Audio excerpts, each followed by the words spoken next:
We live in an age where we want things yesterday. On the face of it, if piano playing involves pressing down keys in the right order, surely a tutorial that shows you which keys to press is the fastest route to your goal. There are issues, however, with just copying those videos that light up the correct keys. The most obvious one is that it teaches only one thing. It's non-transferable. It teaches you the keys for one song, only for you to have to start from scratch every time. Perhaps less obviously, it leaves your coordination, your facility, your technique to chance. If you're innately coordinated, you may find your own way to an easy, flowing playing manner.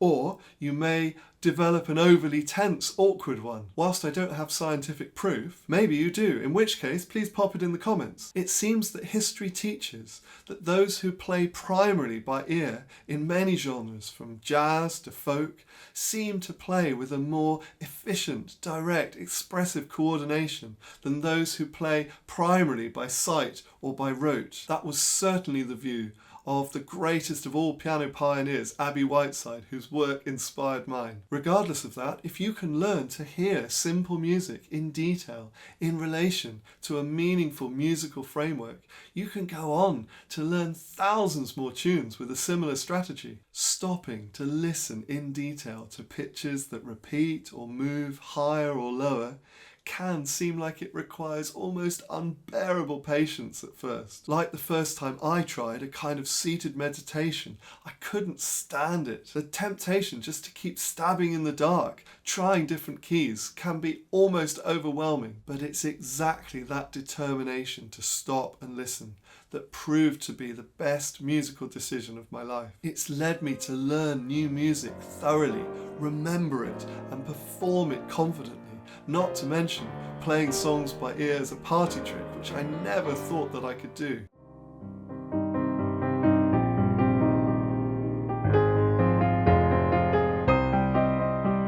An elephant in the practice room is that students who diligently learn to read music from the page can bypass this essential connection between the visual cues and the sound. If they continue as far as more complex music, they often hit a wall because the processing required to decipher visual cues is more long-winded and hesitant than having the sounds in your mind's ear, so you know exactly what's coming next. I like to start on the black keys wherever possible because their organisation is visually striking and they lend themselves to sharing the notes freely between your two hands rather than fixing your hand over a group of notes or associating particular notes with certain fingers. So here's how I would go about learning Jingle Bells by ear with reference to its pitch range and pitch direction and to the relevant scale and chord. And if you're a piano teacher, I would consider teaching at least some songs from this kind of perspective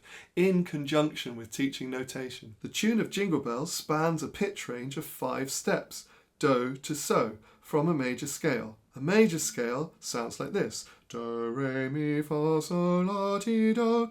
It's a hierarchical framework of pitches which establishes the do as the home note or key note, and limits the pitches, in the case of simple songs, to those of the scale, like the ingredients of a cake or the colour palette of a painting. This 5-note pitch range is framed and anchored by the chord of the scale, comprising the 1st, 3rd and 5th steps.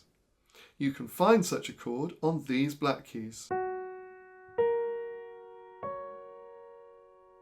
Sharing the pitches between two hands, play around with and listen to them. For example, lowest, middle, highest. Or highest, middle, lowest.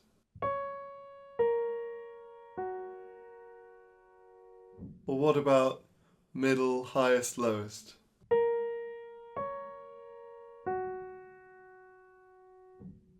And ask yourself, have I heard these sounds before anywhere? It could be part of a song that comes to mind, or another context in life where you've heard these sounds. For example, if I play the pitches from lowest to highest, and then highest to lowest, at a higher pitch, what does that remind you of?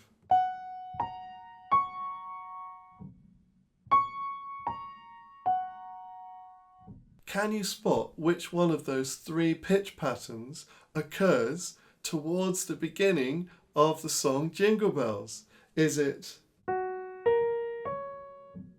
or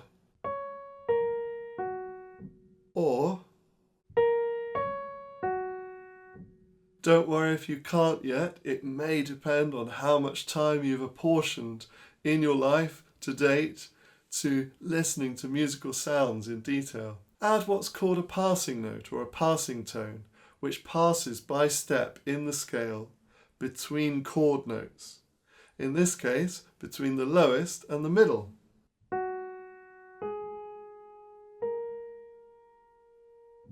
And notice the difference in sound between three ascending adjacent scale steps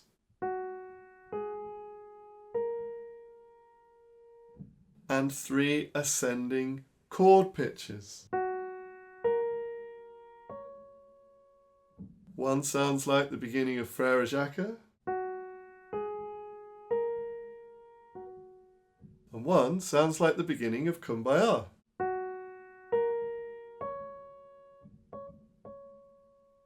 My top tip is to focus on very small sections and to pause and linger over anything that's not immediately obvious.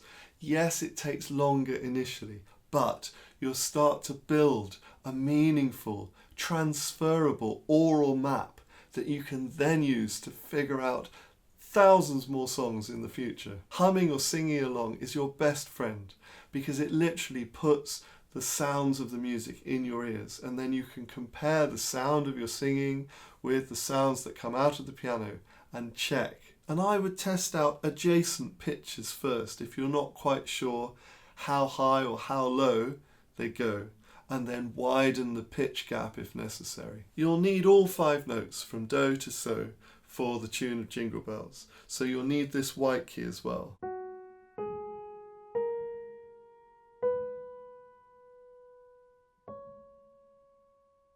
And I would play around with the pitches first, playfully, just to familiarise yourself with them and listen to them rising and falling.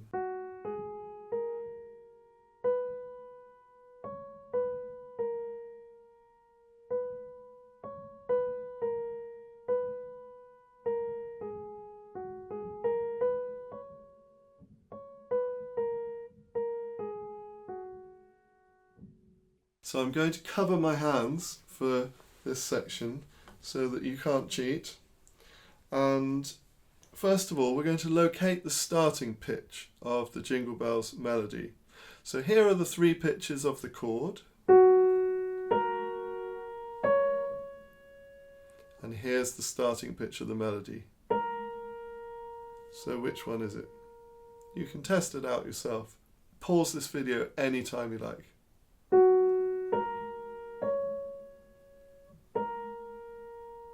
And then obviously it starts with repeated pitches. And then it's the pitches of the chord, but in what order? Do you remember that from earlier? Now that's jingle or, and then the way, and then I'm just going to repeat all the way. Again, do you remember it from earlier on? So we've got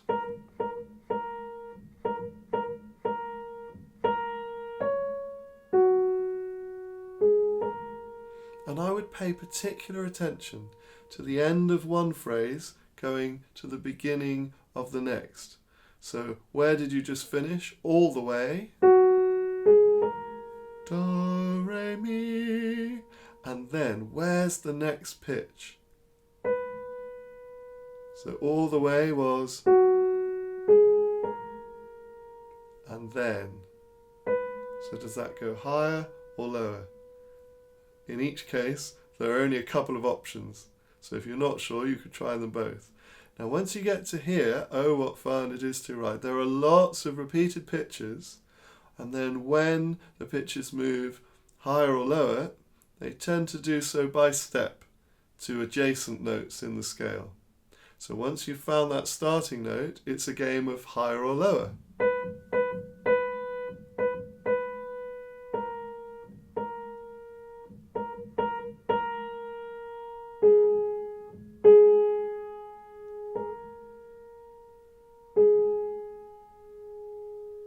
And then the final note of that whole section, the hey.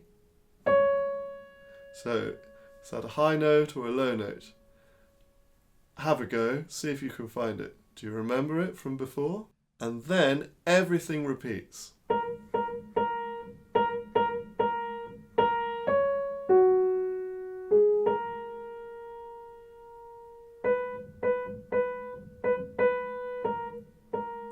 In a one. Now 1 is where the tune changes the second time around. And this is where you could play Spot the Difference. So the first time we had in a 1, all the notes the same. In a 1. But this time, at the very end of the song, it goes in a 1. So where's that one? Again, there are only a couple of options. Does it go higher or does it go lower? And then what I would do is that last one horse open sleigh, I divide it in half. So once you've found that note for 1, I'd go 1 horse O. So find that first. 1 horse O, and then pen sleigh. So where's it likely to finish?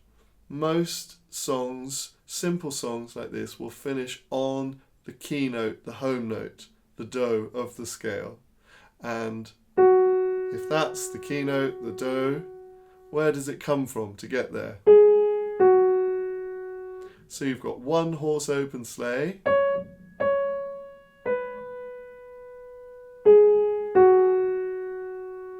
So the whole thing goes.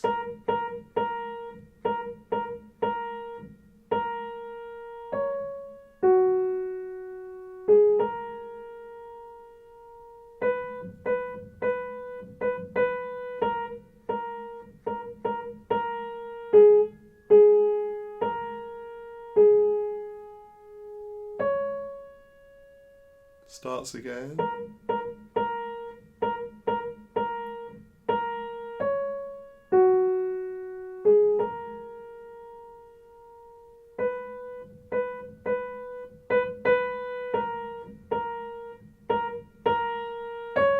One horse open sleigh. The great news is that if you can remember which step of the scale the tune starts on, remind yourself, if not, and you can find do, re, mi, fa, so in another scale, then you can play the tune in any key. What about the first 5 notes of the C scale, for example, where you can find do, re, mi, fa, so exclusively on the white keys?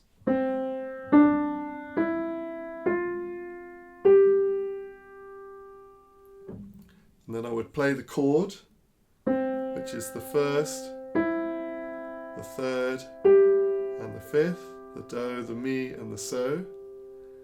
Now, which one of those was the starting note? It was. And then off you go.